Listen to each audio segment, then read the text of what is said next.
Definisi bilangan oksidasi menjelaskan apa itu bilangan oksidasi dan bagaimana cara menentukannya dalam suatu senyawa atau ion. Identifikasi reaksi redoks mengenali reaksi yang terjadi sebagai redoks, di mana terjadi transfer elektron antara unsur-unsur yang terlibat. Penentuan bilangan oksidasi menentukan bilangan oksidasi masing-masing unsur dalam senyawa atau ion sebelum dan sesudah reaksi. Penyetaraan reaksi menggunakan perubahan bilangan oksidasi untuk menyeimbangkan reaksi redoks dengan menambahkan koefisien stoikiometri yang tepat. Langkah penyetaraan reaksi redoks. Pertama, tuliskan bilangan oksidasi. Lalu, tuliskan reaksi setengah. Setelah itu, seimbangkan jumlah atom selain oksigen dan hidrogen.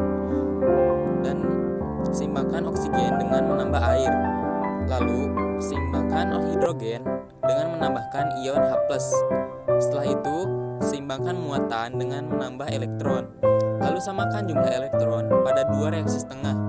Terakhir, jumlahkan reaksi setengah untuk mendapatkan reaksi redoks yang lengkap. Ciri-ciri reaksi redoks yaitu terdapat unsur bebas seperti oksigen, klorin, kuprum, dan lain-lain. Terjadinya perubahan biloks dan juga adanya reduktor dan oksidator. Fungsi reaksi redoks. Adapun fungsi reaksi redoks dalam kehidupan sehari-hari antara lain: 1. Untuk memahami fenomena korrosi logam dan cara pencegahannya. 2. Penggunaan lumpur aktif untuk mengolah limbah. 3. Mengetahui reaksi fotosintesis. Terakhir, oksidasi makanan dalam sel. Peristiwa yang saya rasakan, saya senang dari awal pembuatan mind mapping karena adanya kolaborasi dari anggota kelompok saya. Semua bekerja dan pada fokus tugas masing-masing.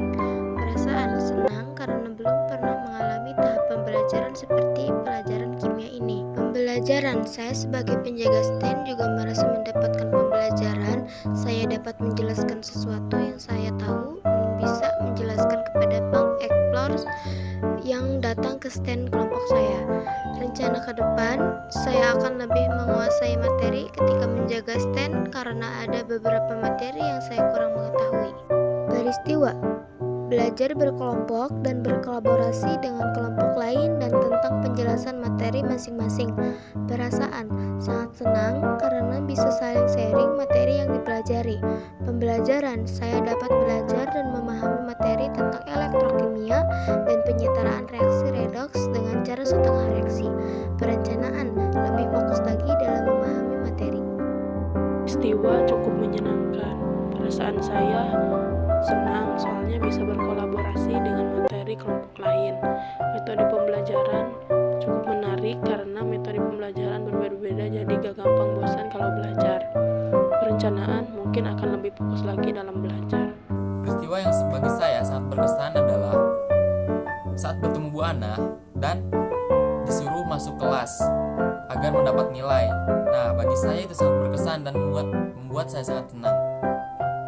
Karena saya kira Bu Ana akan marah. Ternyata setelah saya ke kelas, Bu Ana tidak marah sama sekali dan malah membantu saya agar mendapat nilai. Nah, perasaannya senang dan agak kebingungan. Senang karena bisa mengikuti pelajaran dan penilaian meskipun sedikit telat. Banyak sih telatnya. Agak sedikit bingung juga karena tidak mendengarkan penjelasan tentang materi yang akan dipelajari.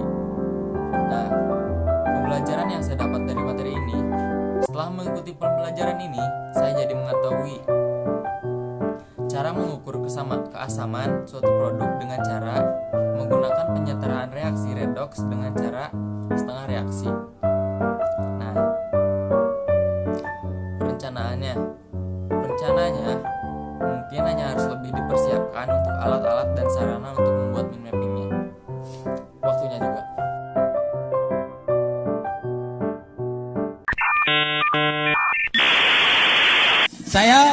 Wassalamualaikum bro.